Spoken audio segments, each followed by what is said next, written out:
They couldn't do anything as well, rather than to extort money, steal money from them, and leave the seat. Not love. This love can go a very long way for the country. This love can go a very long way for the country. I keep preaching it.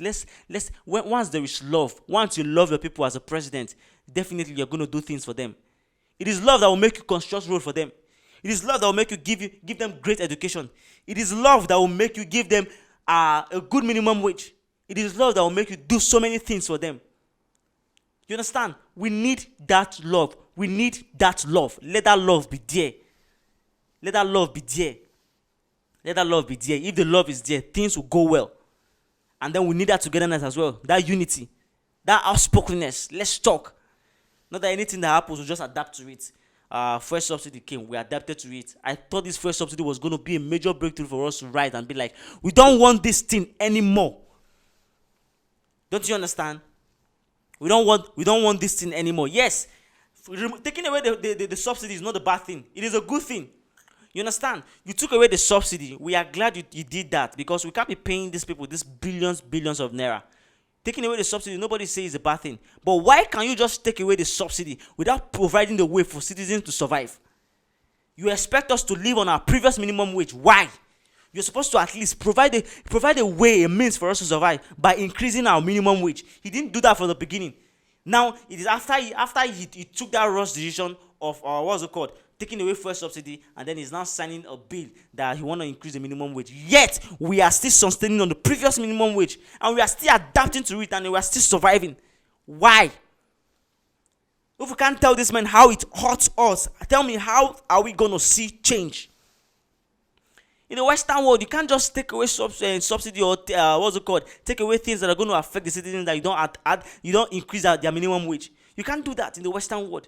Before you know, you see pliers in the street. Theirs, they will even go extreme, burning things and then doing some of the violence and everything. You can't even try that in the Western world, but yet we are doing that to ourselves in Africa, in Nigeria, and we can't say anything. We are adapting to it. Why? Is that not pure wickedness? That is pure wickedness. It is wickedness that will fill the heart of a man, that the man will not show love to his people. And the people that are supposed to speak out, they are just adapting to it. Why? Let's speak out. Let's stop adapting to so many things that are ruining us. Yes, definitely speaking out gently. You see, we are beginning to raise a voice.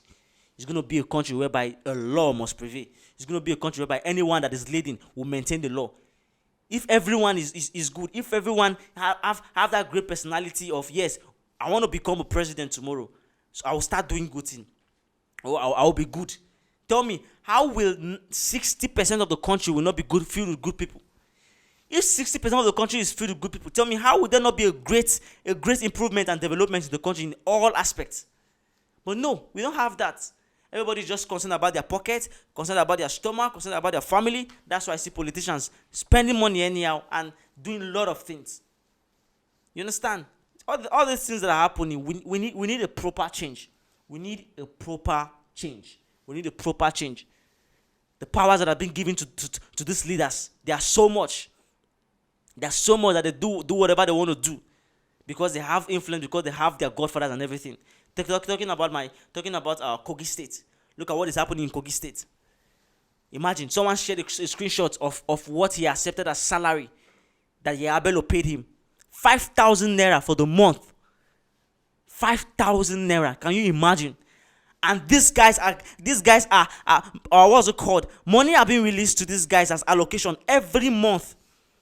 As of 3 years, 2 years ago, I think he was collecting up to like 30 billion a month. 30 billion naira a month.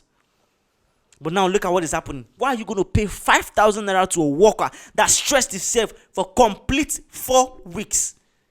5,000 naira. And then you expect us to talk good thing about the country. I think a wise politician once said, in an unjust society, silence is a crime. Silence is a crime. Not rubbing anyone's face to the mud or putting anyone's names to the public. We are just speaking up because this is the right thing we need to do. We are speaking up because this is the best thing we need to do. Governors are ruling the country. Their states.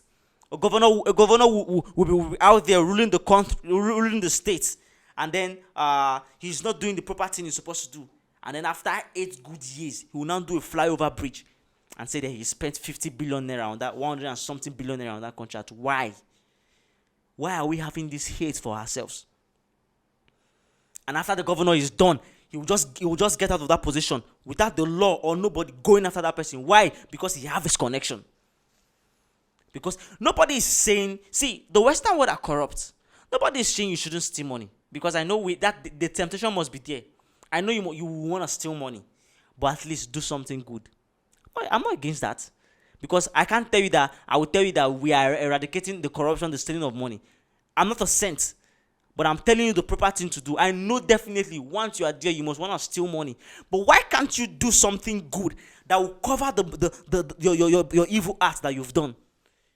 You can't make road for the people. You can't do anything. And then yet, you keep calling billions of naira that you spent. Are we talking about Governor El-Rufai? Look at the debt he left for the people of Kaduna State. Billions of naira. Millions in dollars. He left them in debt. And he said he was a governor. He did good. So all those debt are for what? Nobody is saying you shouldn't do anything. You shouldn't take money. You understand? Because we know it's going to happen. I won't lie to you. It is step by step. Once, in fact, they can start doing good, that is when you know that yes, okay, at least we can actually talk about the aspect of you not even taking anything. It is step by step. We're not jumping from 1 to 15, but at least do something good. Do something good. And the law will not go after them. The law will not go after them. Why? Because they have their connection. Because they have their way. The lawlessness is flowing well. They have their way, they have their connection. Nobody is going after them. You understand? These are things we need to keep talking. These are things we need to keep addressing. Because if we need a better nation, a better country, we need to make sure these things are aligned well. These things are aligned well. I said I wanted to just speak on the president himself. You understand? He came on board. He started doing a lot of things. Nobody is against the things he is doing. I find the things he's doing interesting. Yeah, because I didn't even expect much that he was going to do this thing like this. To be honest, I didn't expect much that the president was going to do things like this. Yeah, he started with great works. What did he do? He came up saying the constitution can be amended, that then they should sign that into bill. Yeah, it's a great thing. We need to amend that constitution because it's one of our it's our part of our major. In fact, it's our major problem. If the constitution is being amended, right, this lawlessness we are talking about, it will be included. If the constitution is being amended, right, this what is it called? This power, excess power that is being given to some bodies will be limited. So many things. He started with great works, but there is one of the work that I want to say something on, which is the student loan and all of that. I had an educationist with me in one of my sections, and we were just saying something. So we spoke about the student loan and everything and all of that. Then he came to a realization and was like, if it is, why must it be student loan when you can actually raise scholarship for these people? Why must it be student loan when you can actually raise scholarship? So if these funds are there for the loan, why can't you raise scholarship for these people? We still haven't I will see we don't have a better nation yet. Let's be sincere with ourselves. We don't have a better nation yet. Tell me how much are they working? How much are they earning? That you're not going to be fixing them on. This student loan is just going to be a big responsibility. A big responsibility for people. So if these funds are there, why don't you make it in a way of scholarship? There are some people that can send themselves to school. Once they see you've reached the criteria to be approved for a student loan, why can't you make that a scholarship? It should be a scholarship.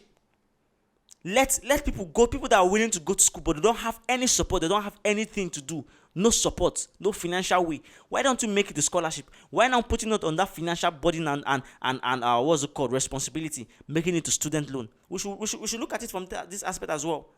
Is a student loan, yeah. Must it be a loan? Must it be a loan? So we should be seeing these things from this aspect. You are working, you are still paying off a student loan, whereby the country yet is not balanced economically. The country is not balanced. Like graduates are still out there roaming about. Nobody is saying you should rush into works. You understand?